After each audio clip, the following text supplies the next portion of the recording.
Okay, let's get to, you mentioned Eric Holder, the treatment of the Christmas Day underwear bomber. How do you think that case should have been dealt with? I think the proper way to deal with it would have been to treat him as an enemy combatant. I think that was the right way to go. The thing I learned from watching that process unfold, though, was that the administration really wasn't equipped to deal with the aftermath of an attempted attack against the United States, in the sense that they didn't know what to do with the guy. There was talk earlier, after they dismantled the system we'd put in place for prisoner interrogation of high-value detainees. They'd gone out supposedly to create the Hague high-value interrogation program, but in reality, it was not up and running at Christmas time when it should have been. They'd started months before that to put that in place. They need a process, a set of institutions that they can fall back on. Now, admittedly, this is hard. We had a hard time dealing with this. You've got the Supreme Court on one side that is going to evaluate everything you do, and you got to be careful with that. The Congress gets involved in it. So I'm not saying it's an easy task, but by this point, when they've made all the decisions they've had, close Guantanamo, end the high-value detainee program and so forth. I think those are all mistakes. Those were the tools we put in place to deal with this kind of situation. They should have had something to put in lieu of those programs, and it would look like they do not have that kind of capability yet. If you have somebody in custody like Abdul Muttalib, after just trying to blow up an airliner, and you think he has information on another attack, I mean, do you think that those enhanced interrogation techniques should have been used? I mean, do you think that he should have been, for instance, subject to everything, including waterboarding? Well, I think the professionals need to make that judgment. We've got people we had in our administration, I'm sure they're still there, many of them were career personnel, who are experts in this subject. And they are the ones that you ought to turn somebody like Abdul Muttalib over to.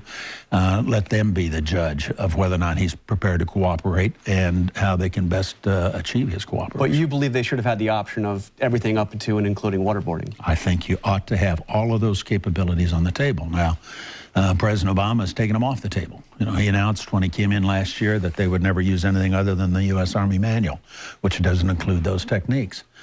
I think that's a mistake. Okay, so was it a mistake when your administration took on the Richard Reed case? This is very similar. This was somebody that was trying to blow up an airliner with a shoe bomb. And he was, within 5 minutes of getting taken off that plane, read his Miranda rights 4 times, in fact, in the 48 hours, and tried through the civilian system. Was that a mistake? Well, first of all, I believe he was not tried. He pled guilty. They never did end up having a trial. Secondly, when this came up, as I recall, it was December of '01, just a couple of months after 9/11.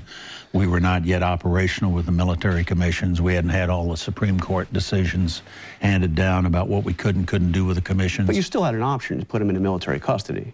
Well, we could have put him into military custody. I don't question that. Point is, in this particular case, all of that was never worked out, primarily because he pled guilty. Now, I'd like to read you something that the sentencing judge, giving him his life sentence, read to Richard Reed at the time of that sentencing. Here it is. He said to Reed, "You are not an enemy combatant. You are a terrorist. You are not a soldier in any war. To give you that reference, to call you a soldier gives you far too much stature. We do not negotiate with terrorists. We hunt them down one by one and bring them to justice." Judge in that case was a Reagan appointee.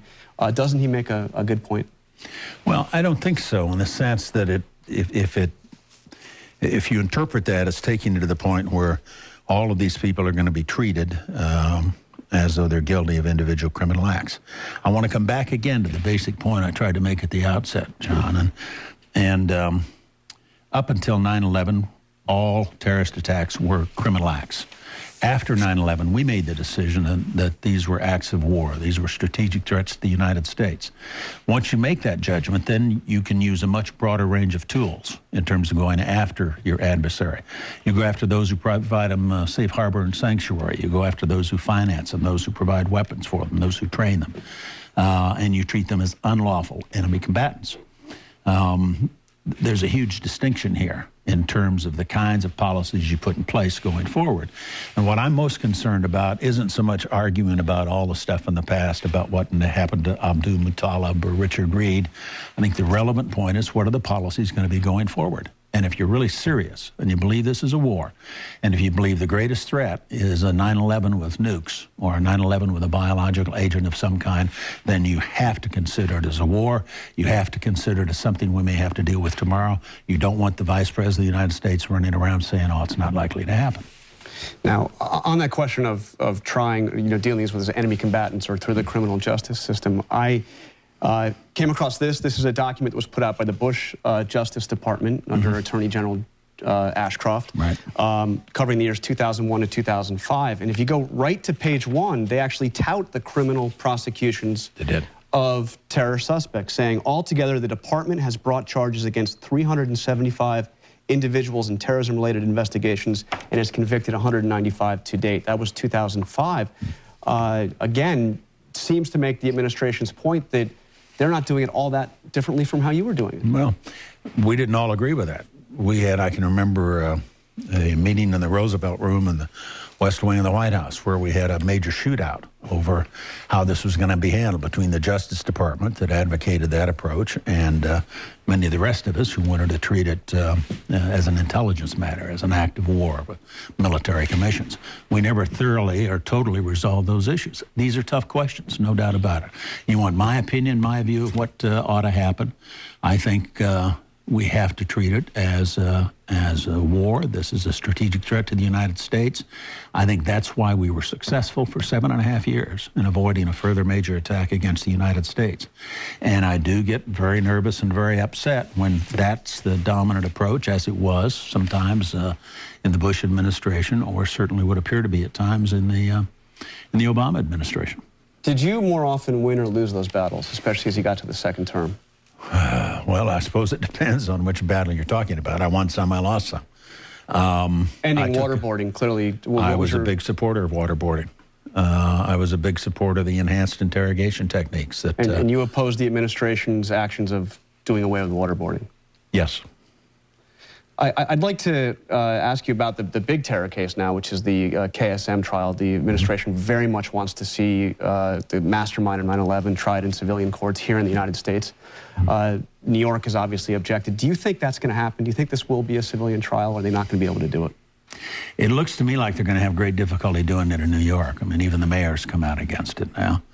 I think trying Khalid Sheikh Mohammed in New York's a big mistake. It gives him a huge platform to promulgate his particular brand of propaganda around the world. I think he ought to be at Guantanamo. I think he ought to be tried at Guantanamo in front of a military commission. They've got difficulties now because my guess is they don't want to send him back to Guantanamo because that would validate, if you will, the value of Guantanamo. They're trying to close it. Clearly haven't been able to get it done. But my guess is, in the end, he'll end up being tried in front of a military commission on a military facility someplace. So you think Guantanamo will be open when this president leaves office? I wouldn't be surprised. It's a valuable facility. There's a reason why we set it up. It makes good sense. There's obviously great reluctance on Capitol Hill to appropriate the funds to close it down. I think Guantanamo is going to be there for quite a while. Now,